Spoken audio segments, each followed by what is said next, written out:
Terima kasih atas kesempatan yang diberikan kepada saya. Perkenalkan, nama saya Irma Abu dari kelas C, kelompok 6, untuk memaparkan materi mengenai strategi komunikasi publik. Yang pertama, pengertian komunikasi publik. Komunikasi publik adalah pertukaran pesan dengan sejumlah orang yang berada dalam sebuah organisasi atau yang di luar organisasi, secara tatap muka atau melalui media. Manusia tidak bisa hidup tanpa adanya orang lain. Mereka saling mengadakan interaksi satu sama lain dalam kepentingan yang sama maupun yang bentuk berada, saling tukar pikiran dan pendapat untuk menentukan persepsi untuk kebutuhan. Semuanya itu tak terlepas dari adanya komunikasi antara individu dan individu dengan kelompok. Manusia itu sendiri, dengan berkomunikasi manusia bisa memahami orang lain. Komunikasi sebagai alat penghubung dan penyampaian pesan dari komunikator kepada komunitas. Menurut pendapat Laswell, dalam komunikasi mengandung 5 unsur, di antaranya yang pertama komunikator, yang kedua pesan, yang ketiga media, yang keempat komunikan, dan yang kelima efek. Jika diambil suatu kesimpulan bahwa komunikasi merupakan kebutuhan manusia dalam melakukan hubungan dengan manusia, baik dalam bentuk mempengaruhi orang lain, mengekspresikan diri, maupun mempelajari tentang dunia orang lain. Melakukan komunikasi dapat dilakukan dengan cara langsung maupun melalui media masa baik, dalam bentuk verbal dan non-verbal. Yang kedua, model komunikasi. Dalam model komunikasi, ada istilah model yang sering digunakan, yaitu SOR, yang kepanjangannya stimulasi, organisis, respon.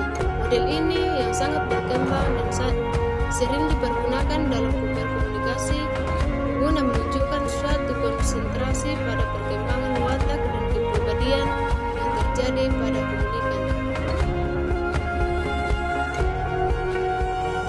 Yang ketiga, strategi komunikasi merupakan paduan dan perencanaan komunikasi dan manajemen komunikasi untuk mencapai suatu tujuan. Untuk mencapai tujuan tersebut, strategi komunikasi harus dapat menunjukkan bagaimana operasionalnya secara taktis. Harus dilakukan dalam arti kata bahwa pendekatan bisa berada sewaktu-waktu bergantung dari situasi dan kondisi. Strategi komunikasi erat hubungannya dan kaitannya antara tujuan yang hendak dicapai dengan konsekuensi atau masalah yang harus diperhitungkan. Kemudian merencanakan bagaimana mencapai konsekuensi sesuai dengan hasil yang diharapkan, atau dengan kata lain tujuan yang hendak dicapai. Teknik strategi komunikasi.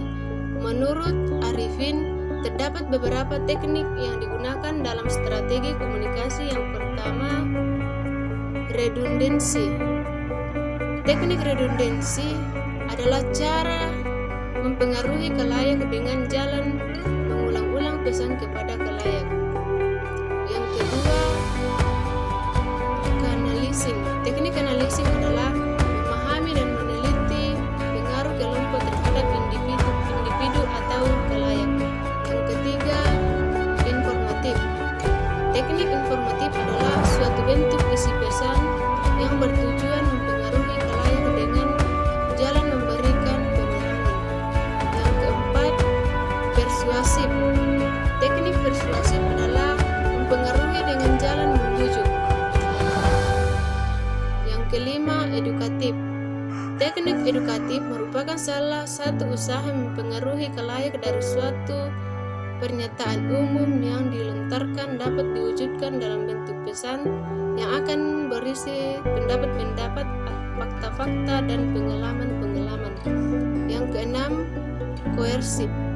Teknik koersif adalah mempengaruhi khalayak dengan jalan memaksa. Langkah-langkah strategi komunikasi. Strategi komunikasi harus disusun secara sistematis sebagai upaya merubah pengetahuan, sikap, tingkah laku, gaya, dan saran. Menurut Arifin